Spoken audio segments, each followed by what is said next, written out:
क्या हुआ जब अचानक से अयोध्या में रामलला की मूर्ति स्थापना के दौरान प्रकट हुए साक्षात हनुमान जी। यह नजारा देख वहां खड़े सभी लोग धन्य धन्य हो गए, सभी के रोंगटे खड़े हो गए। आज की वीडियो में एक बहुत बड़े चमत्कार की जानकारी आपको देने वाले हैं, जो हाल ही में अयोध्या राम मंदिर में हुआ है। दोस्तों, आगे बढ़ने से पहले अगर आप एक सच्चे राम भक्त हैं तो वीडियो को लाइक करके कमेंट बॉक्स में जय श्री राम जरूर लिखें। दोस्तों, ऐसा कहा जाता है जहां पर भी राम कथा होती है वहां पर जो सबसे पहले आते हैं और कथा समाप्त होने के बाद सबसे अंत में जाते हैं, वे हमारे प्रिय हनुमान जी होते हैं। यानी कि जब भी और जहां भी प्रभु श्री राम से जुड़ा कोई भी कार्यक्रम होता है वहां हनुमान जी जरूर होते हैं। अब आने वाली 22 जनवरी को इस देश का सबसे बड़ा दिन आने वाला है, जहां बरसों का संघर्ष रंग लाने वाला है और हमारे कार सेवकों का बलिदान हमें भव्य राम मंदिर के रूप में हमें देखने को मिल रहा है। ऐसे में आगामी 22 जनवरी को होने वाली प्राण प्रतिष्ठा से पहले अयोध्या में कई सारे चमत्कार देखने को मिल रहे हैं। लेकिन अब जब इतना बड़ा प्राण प्रतिष्ठा का समारोह अयोध्या में होने जा रहा है तो इस बात की तो गारंटी है कि किसी न किसी रूप में हनुमान जी वहां पर जरूर मौजूद होंगे। और वही एक बड़ा चमत्कार अब अचानक से अयोध्या में देखने को मिला है। 22 जनवरी को होने वाले बहुप्रतीक्षित कार्यक्रम से पहले अयोध्या में 7 दिन के वैदिक अनुष्ठान शुरू हो गए हैं। जैसे जैसे प्राण प्रतिष्ठा का दिन नजदीक आ रहा है, राम भक्तों का उत्सुकता बढ़ रहा है। करीब 500 साल बाद रामलला का गृह प्रवेश हुआ है। भारी सुरक्षा के बीच मूर्ति मंदिर परिसर में लाई गई। हनुमान गढ़ी के सामने सैकड़ों श्रद्धालु सड़क के दोनों तरफ खड़े रहे। भारी पुलिस बल और दर्जनों गाड़ियां मूर्ति वाले ट्रक के साथ चलती रहीं। मौके पर मौजूद श्रद्धालु इस मौके पर भावुक हो गए। जैसे ही मूर्ति को राम मंदिर में लाया गया, सभी लोग एक स्वर में घर पहुंच गए। प्रभु राम अपने आंगन में पहुंच गए, राम का जय घोष करने लगे। रामलला की मूर्ति को गर्भगृह में स्थापित किए जाने की प्रक्रिया चालू है। इसी बीच अरुण योगीराज ने जो 51 इंच की मूर्ति गढ़ी है उसे मंदिर परिसर के अंदर लाया गया, जिसका वजन 150 से 200 किलो है। रामलला की मूर्ति को गर्भगृह में बने आसन पर रख दिया गया। कारीगरों ने मूर्ति को आसन पर खड़ा किया। इस प्रोसेस में 4 घंटे लगे, लेकिन इस पूरी प्रक्रिया के दौरान एक सबसे बड़ा चमत्कार यह दिखा कि जब कार्यशाला से राम मंदिर में ट्रक के माध्यम से रामलला की मूर्ति लाई जा रही थी, तब पूरे मार्ग में ट्रक के साथ साथ एक बंदर चलता हुआ दिखाई दिया। जिस जिस दिशा में ट्रक जाता वह बंदर भी उस दिशा में साथ चलता रहता। सभी भक्त यह नजर अपनी आंखों से देख रहे थे और उस बंदर को साक्षात हनुमान जी का अवतार मान रहे थे। जय श्री राम, जय हनुमान के जय कर लग रहे थे। और जब क्रेन की सहायता से राम मंदिर परिसर में रामलाल की मूर्ति को उतारा गया है तो गौरतलब बात यह है कि वह बंदर उस समय भी वहां पर मौजूद था। और जब सभी मजदूरों की सहायता से मूर्ति को गर्भगृह के अंदर खड़ा किया जा रहा था तो वह बंदर रामलला की उस मूर्ति को ऐसे निहार रहा था मानो साक्षात श्री हनुमान वहां उपस्थित हो। ऐसा कहा जा रहा है मंदिर में पहली बार रामलाल की मूर्ति स्थापित करने के पश्चात वह बंदर अचानक ही कहीं अंतर ध्यान हो गया। इसी चमत्कार पर सभी राम भक्त कमेंट बॉक्स में जय श्री राम, जय हनुमान जरूर लिखें। अब दोस्तों, आप सभी के मन में एक सवाल जरूर आ रहा होगा, आखिर राम मंदिर के गर्भगृह में इस नई मूर्ति को स्थापित किया जाएगा तो आखिर रामलाल की उस मूर्ति का क्या होगा जो 1939 में मस्जिद के गुंबद के नीचे से प्रकट हुई थी।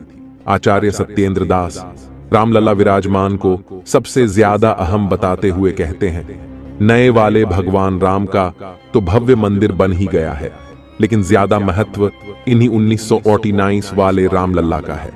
कोर्ट ने इन्हीं रामलला विराजमान के आधार पर फैसला दिया कि यही राम जन्मभूमि है। इसी के बाद मंदिर बनना शुरू हुआ। आचार्य सत्येंद्र दास बताते हैं, आप जानते हैं कि जितना विवाद हुआ है और जो कोर्ट में मुकदमा लढ़ा गया वो पहले से मौजूद रामलला विराजमान के नाम से लढ़ा गया। इन्हीं के नाम पर सुप्रीम कोर्ट ने हुक्मनामा दिया है। अब मंदिर बन गया है तो इसीलिए जैसे रामलला विराजमान की पूजा अर्चना पहले से होती रही उसी प्रकार से होती रहेगी। उनके मुताबिक जहां नए रामलला रखे जाएंगे वहीं पर पुराने रामलला भी रखे जाएंगे। रामलला की पूजा के बारे में आचार्य सत्येंद्र दास कहते हैं, सभी संप्रदाय अपनी पद्धति के हिसाब से रामलला विराजमान की पूजा अर्चना करते हैं। 16 मंत्रों से एक एक वस्तु को भगवान को समर्पित किया जाता है। राम के साथ भरत, लक्ष्मण और शत्रुघ्न सभी भाइयों की पूजा होती आई है। अब जो भव्य मंदिर बना है उसी में इनकी स्थापना होगी। अयोध्या में रामलला का स्नान पूजन उज्जैन के शंख से होगा। यह शंख लेकर श्री महाकालेश्वर मंदिर के मुख्य पुजारी पम घनश्याम शर्मा गुरुवार शाम अयोध्या के लिए रवाना हुए। वे विशेष रामरथ से अयोध्या के लिए निकले हैं। 22 जनवरी को प्रभु राम अपने भव्य महल में विराजमान होंगे, लेकिन प्रभु राम के आने से 5 दिन पहले से ही प्राण प्रतिष्ठा की पूजा अर्चना शुरू हो गई है। लेकिन प्रभु राम के भव्य महल में पहुंचने से पहले राम मंदिर परिसर में एक और अन्य बड़ा चमत्कार देखने को मिला है, जिससे काफी शुभ संकेत माना जा रहा है। दरअसल एक मोर और मोरनी का जोड़ा देखा गया है, जिसका वीडियो भी सोशल मीडिया पर जमकर वायरल हो रहा है। परिसर में मोर और मोरनी का जोड़ा रामलला के विराजमान होने से पहले देखा जाना दुर्लभ संयोग माना जा रहा है। धर्म के जानकार इसे शुभ समाचार बता रहे हैं। राम मंदिर प्राण प्रतिष्ठा के लिए एक तरफ जहां राम मंदिर परिसर तैयार हो रहा है, वहीं भगवान श्री राम का विग्रह आज परिसर पहुंच रहा है। तमाम तैयारियां के बीच राम मंदिर परिसर में मोर मोरनी का जोड़ा कुतूहल का विषय बना हुआ है। विग्रह के पहले मोर मोरनी का जोड़ा परिसर में पहुंचने को लेकर शुभ माना जा रहा है। श्री राम जन्मभूमि पर नवनिर्मित दिव्य भव्य गर्भगृह में भाइयों सहित श्री राम लल्ला सरकार के विराजमान होने से पूर्व राष्ट्रीय पक्षी मोर और मोरनी की युगल जोड़ी का दिखना संपूर्ण सनातनियों के लिए ही नहीं, बल्कि उन सभी के लिए अत्यंत शुभ सिद्ध होगा जिनके हृदय में श्री राम लल्ला सरकार की प्राण प्रतिष्ठा महोत्सव की प्रसन्नता व्याप्त है। भारतीय सनातन संस्कृति और इतिहास के पन्ने पलटते रहे और बार बार राम जन्मभूमि स्थान पर विध्वंस और निर्माण के साथ साथ रामलल्ला की मूर्तियां भी बनती और बदलती रहीं। राम जन्मभूमि मंदिर में रामलल्ला की मूर्ति की कहानी बड़ी दिलचस्प है। आपको जानकर हैरानी होगी कि भव्य मंदिर में स्थापित हो रही रामलल्ला की ये मूर्ति अयोध्या में राम जन्मस्थान पर स्थापित होने वाली चौथी मूर्ति होगी। आप जरूर जानना चाहेंगे कि रामलला की बाकी की 3 मूर्तियों का इतिहास क्या है। आगे वीडियो में हम आपको बताएंगे महाराज विक्रमादित्य से लेकर बाबर काल और तब से अब तक यानी 22 जनवरी 2024 की प्राण प्रतिष्ठा में स्थापित होने वाली रामलला की इन 4 पवित्र मूर्तियों की कहानी। पहली मूर्ति का इतिहास कहता है, यह ऐतिहासिक मान्यता है कि प्राचीन काल में कभी अयोध्या नगरी का पुनरुद्धार उज्जैन के नरेश महाराज विक्रमादित्य ने कराया था। उन्होंने ही राम जन्मभूमि पर भव्य मंदिर बनवाया था। 16वीं सदी की शुरुआत में मुगलों ने जब अयोध्या पर आक्रमण किया, तब राम जन्मभूमि के उस प्राचीन मंदिर में प्रभु श्री राम का जो विग्रह यानी मूर्ति स्थापित थी, मौजूदा समय में वह अयोध्या में ही स्वर्गद्वार मोहल्ले में स्थित महाराष्ट्रियन परंपरा के कालेराम मंदिर में आज भी विराजमान है। मान्यता है कि मुगल आक्रमण के समय तत्कालीन पुजारी ने इस विग्रह को अपमान से बचाने के लिए सरयू नदी में प्रवाहित कर दिया था, जो 220 साल तक सरयू की धारा में सुरक्षित रहा और 18वीं शताब्दी में एक पुजारी को आए देव स्वप्न के बाद फिर यह प्रकट हुआ। करीब 500 साल पहले यानी साल 1527 में जब बाबर के सिपहसालार मीर बाकी ने अयोध्या में राम जन्मभूमि पर मंदिर तोड़कर मस्जिद बनाई, तो उस वक्त तक वहां महाराज विक्रमादित्य द्वारा स्थापित राम मूर्ति थी। ये मूर्ति तब टीकमगढ़ के ओरछा राजमहल में चली गई। मुगल आक्रमण से बचाने के लिए ओरछा की महारानी अयोध्या आकर ये मूर्ति ले गई। दूसरे मूर्ति का इतिहास कहता है कि आजादी के 2 साल बाद यानी साल 1939 में शुरू होता है। 22 और 23 दिसंबर 1939 की रात विवादित ढांचे में रामलल्ला की मूर्ति देखी गई। भय प्रकट कृपाला, दीन दयाला, कौशल्या हितकारी के भजन के शोर से पूरी अयोध्या नगरी गूंज उठी। पूरे देश में ये खबर आग की तरह फैल गई। खबर आई कि 22-23 दिसंबर 1939 की दरमियानी रात विवादित ढांचे के अंदर रामलला प्रकट हुए हैं। आसपास के कई गांवों में लोगों तक ये संदेश पहुंच गया कि रघुकुल कुलभूषण बाल रूप में जन्मभूमि स्थान मंदिर के गर्भगृह में पधार चुके हैं। सुबह जब पुलिस वहां पहुंची तो सैकड़ों राम भक्तों की भीड़ जमा हो चुकी थी, जो दोपहर तक बढ़कर 5000 से ज्यादा तक पहुंच गई।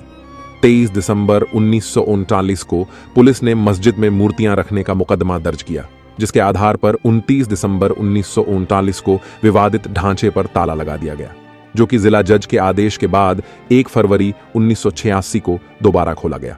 यहीं से राम मंदिर आंदोलन को नई ऊर्जा मिली। तीसरी मूर्ति का इतिहास कहता है, वरिष्ठ पत्रकार हेमंत शर्मा, जो बाबरी विध्वंस के दिन खुद उस जगह मौजूद थे, अपनी किताब युद्ध में अयोध्या में लिखते हैं, 6 दिसंबर 1992 को कार सेवा के लिए अयोध्या में जुटी भीड़ अचानक बाबरी ढांचे को तोड़ने में जुट गई। 3:45 बजते बजते विवादित ढांचे का बायां गुंबद गिर गया। बीच का मुख्य गुंबद 4:40 पर नीचे आया।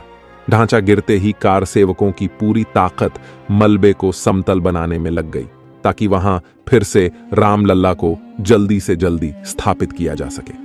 कार सेवकों ने ढांचे का मलबा पीछे खाई में गिराया और जमीन को समतल करने के काम में लग गए। आनन फानन में राजा अयोध्या ने अपने घर से रामलला की मूर्तियां भिजवाईं, जो उनकी दादी ने इसी काम के लिए अपने घर में एक अस्थाई मंदिर बनवाकर उसमें रखी थी।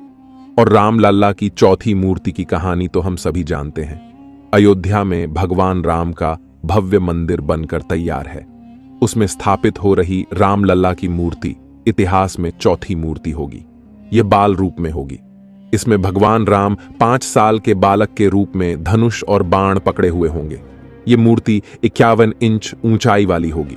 राम मंदिर में प्राण प्रतिष्ठित के लिए नेपाल के शालिग्राम से लेकर मैसूर और राजस्थान तक से पत्थर मंगाए गए। 3 मूर्तियों का निर्माण कराया गया। रामलला की पहली मूर्ति गणेश भट्ट ने बनाई है, दूसरी सत्यनारायण पांडे ने और तीसरी प्रतिमा अरुण योगीराज ने बनाई है। इनमें से फाइनल की गई 2 मूर्तियां स्थापित हो रही हैं। जिस प्रतिमा की गर्भगृह में प्राण प्रतिष्ठा होने वाली है, उसे चल या उत्सव नाम दिया गया है। वहीं दूसरी प्रतिमा, जिसे मंदिर प्रांगण में स्थापित किया जाएगा, उसे अचल मूर्ति नाम दिया गया है। अरुण योगीराज की बनाई मूर्ति अंदर मुख्य मंदिर के गर्भगृह में स्थापित हो रही है। आशा करते हैं दोस्तों, हमारी आज की वीडियो से आपको राम मंदिर का इतिहास जानने को मिला होगा।